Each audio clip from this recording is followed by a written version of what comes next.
Welcome back, Troglodytes, to your daily dose of guitar information, the Trogly's Guitar Show. Hey, I heard you guys like unboxing episodes, so I've got 3 guitars for us to check out today, and a couple of cool vintage accessories. So we'll start with this one. This is actually one of the most ridiculously long returns in the history of man. So I initially sold this guitar, I think like a year and a half ago, and it was a really cool rare model Les Paul Custom. And towards the end of last year, he asked if I would be interested in buying it back. Now, if you buy something from Reverb from me and you had to pay sales tax and stuff, a lot of times it's actually more beneficial for me to process this as a return because then you're going to get some of your sales tax monies back. And most times you'll do better selling the guitar yourself rather than trading it back in. So I'll tell them that, but at the end of the day, it's like a convenience cost, right? But here I am filming this in mid-March. What happened? The guy just disappeared. A couple of weeks ago, he messaged me and said, man, I was trying to find a way to keep this guitar, but unfortunately, I'm gonna have to take your trade back return / deal. So I'm actually kind of happy to get this thing back, even if it is a little bit more worn, because I have not seen more than like 1 or 2 of these show up after this one. So which one is taking a return trip to the Trogly's Guitar Show? Look at that bad boy. So this was the 1991 Custom Shop Edition Super 400 Les Paul Custom, as I called it. So basically, the only thing that makes this thing special is the fact that, hey, it's a really cool Les Paul Custom, and B, it's got the Super 400 inlays, like you find on a Super 400 arch top, or like a Les Paul Supreme, or even like a 25th, 50th anniversary Les Paul, if you go back to 1978. But now that I'm getting really into 90s models, just because of how interesting they are, like slightly before the Custom Shop opens, they started to do some really interesting stuff. So I've already reviewed this one. I don't see a reason to re-review it. However, if you happen to have a white version of one of these, I would be interested in documenting another color, because somebody told me the specs were actually different between the white ones and the black ones. So I'd have to verify that for myself. But if you've always loved Super 400 inlays and you like Les Paul Customs and limited edition stuff, that's exactly who this one is for. I don't think I'll hold this one back for my personal collection just because it's a little bit more worn than I would personally want. It's got a couple of nicks and dings on the top. But hey, it still has its beautiful case and case shroud. This is before COA, so we don't have any case candy here. The only bad part about like 90s and early 2000s era is sometimes you get that fret nib gap, which this one kinda has.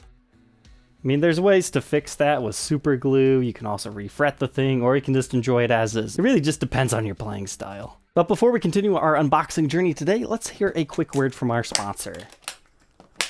Tonight's sponsor is Geology, the new simplified men's skincare routine. Many viewers of the show, including me, are adult males and are probably finding themselves working long, hard hours in non-ideal conditions and not getting enough sleep. It takes a toll on our handsome faces, so Geology wanted to reach you here while you're learning about guitars to help you get rid of those unwanted general signs of aging. So to get started with them, you can visit their website using the link in the description to fill out a questionnaire so they can get to know your face a little bit better. Then Geology will custom suggest you the best products and routine for your needs, as well as make a bundle for you. Their trial set is only the cost of shipping, $4.95, and if you decide you love it, you can sign up for a subscribe and save plan, or if you particularly liked 1 or 2 of their products, you can also go a la carte. Geology takes pride in its short ingredients list, and after being recognized in Men's Health magazine and Esquire, and having over 5,000 5-star reviews, it's clear a lot of people like this product. So whether you're looking to fight acne, reduce oiliness, prevent wrinkles, or combat dark puffy under eyes, Geology is the product for you. So head on over to their website, geologie.com, and take their free skincare quiz today. And now that we're also handsome again, let's get back to guitars. All right, should we do parts or guitars? Let's do another guitar. This is the clickbait on this one. So this particular instrument got delivered to the wrong house. Come on, DHL. I don't normally get deliveries from them, and where I live, it's not that hard to know which house is which, but I guess I don't have a number sign out there, so maybe that didn't help these guys. But they delivered it to my neighbors. Now, if my neighbors weren't so nice to have brought it back over here, they could have just net themselves a nice $2,000 guitar, and I mean, technically, it's not against the law. It was delivered to them, right? So DHL kind of got lucky here that I have good neighbors. But it was a really weird situation because I saw the DHL truck pull into my neighbor's driveway, and I was like, well, that's weird. They're getting a DHL the same day I am. But then I get the notification on my phone, hey, your package has been delivered. It's like, uh-oh. They weren't supposed to get this package. Anyway, this is supposed to be a personal collection guitar. Hopefully, if it's in the condition I'm looking for. So, first off, we have this nice hemp case. It's got a peace symbol, unfortunately a little bit of a purple stain. But inside here is a model I haven't had in a long time. A Les Paul Peace in mellow out green. Nice.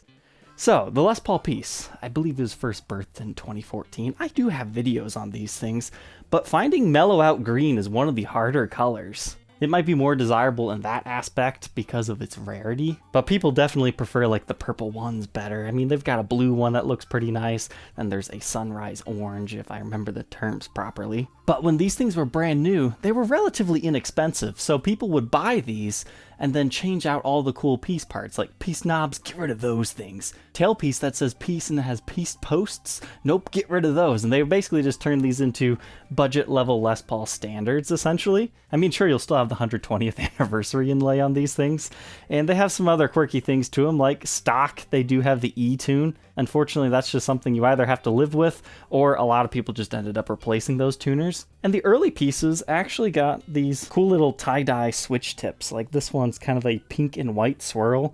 So I think we will review this one, because now that I'm looking at it, the condition's pretty good. I mean, it's got a couple of dings right here from somebody setting it up.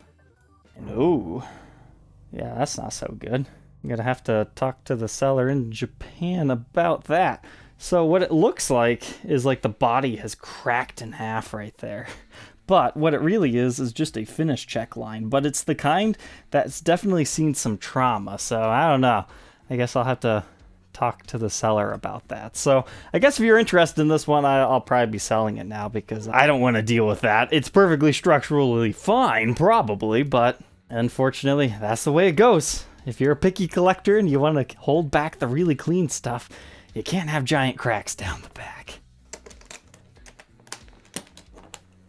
That's rather unfortunate because I paid quite a bit for this one. But, to be fair, the values have been going up significantly on this particular model because I think people are, getting slightly nostalgic for the 2010s, even though it's only been about 10 years. But before we open our last guitar, let's go ahead and take a look at some of this stuff. So this will probably be a controversial unboxing, simply because of what is in here. So I saw this on Reverb one night, and it was, relatively inexpensive. It's a Gibson COA. So what could somebody use a COA for? If you happen to own Les Paul 1957 reissue, serial number 71209, which, judging by this, should belong to a 2001 R7, I have your COA.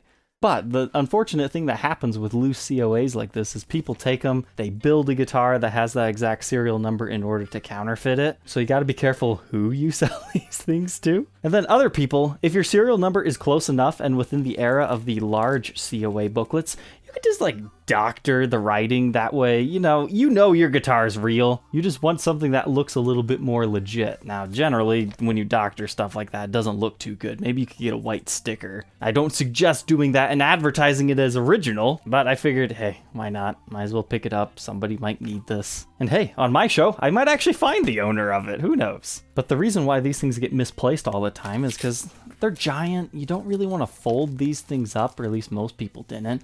And back when they were in the large paper COAs, people didn't care about them. They just took them out of the case or filed them separately, sold the guitar, forgot about this because people didn't care about it back then. It's more common than you'd think to find a spare COA.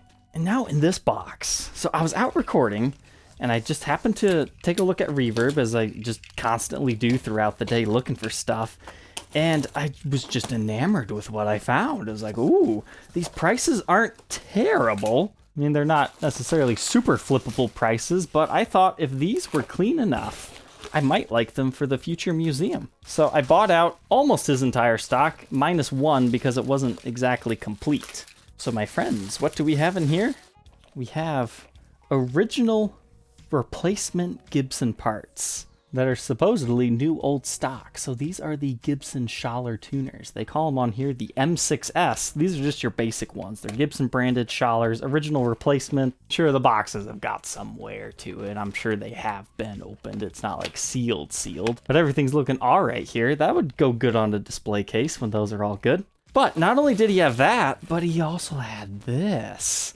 Now these, once I get this sticker off, I didn't realize it had that. These are the crank tuners, you know, the flip out winding ones. I paid a pretty penny for these guys because, I mean, these things are expensive on their own, like $350 a set, but to find one complete in box, new authorized original replacement parts, yeah, that was awesome. I had to buy these things. A lot of times the boxes are just so beat up on these, so it's nice that that actually looks pretty good. Now in here, you can see I've got two more, but these are a little bit different. These are posi locks, original buttons.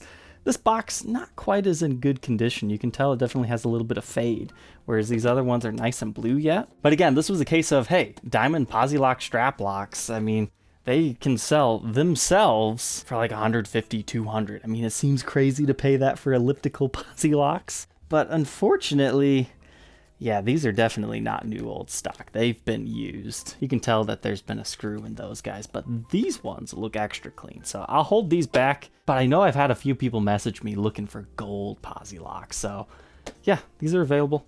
Yeah, pretty happy with those. And now lastly here, I've got a guitar coming in from London, I believe. So this was kind of an impulse buy because I had recently sold this exact model after reviewing it on the show. This one is a different color. I've heard some mixed reviews about the shop that I've purchased this from, but I figured, hey, you don't see these things pop up too often. Somebody just bought my last one. I kind of wanted just to have one for a little bit longer and, you know, check out the other colors. But so far, it looks like the seller packed it well, double boxed, and well padded within the second box. And hey, this one actually comes with the original case, unlike my last one. I was pretty happy about that. That was always something that bugged me. In my personal collection, that was a big teardrop case. It didn't really quite fit too well within here. But anyways, let's go ahead and figure out what the last model of today's episode is. It is Brassart, La Tosca. But this time in a very vibrant cherry sunburst finish. So you can check out the review and demo if you need to learn more about these. But essentially they were a dealer custom ordered guitar. They made them, I believe, for 3 years with 50 of them in each run. And it was like a early Les Paul double cut, essentially, you know, back when the Hamers were getting big. If I remember the lore correctly, it was like right after the NAMM show that those things came out. This guy was like, hey, can we do that? So to find another one of these in actually seemingly pretty good condition.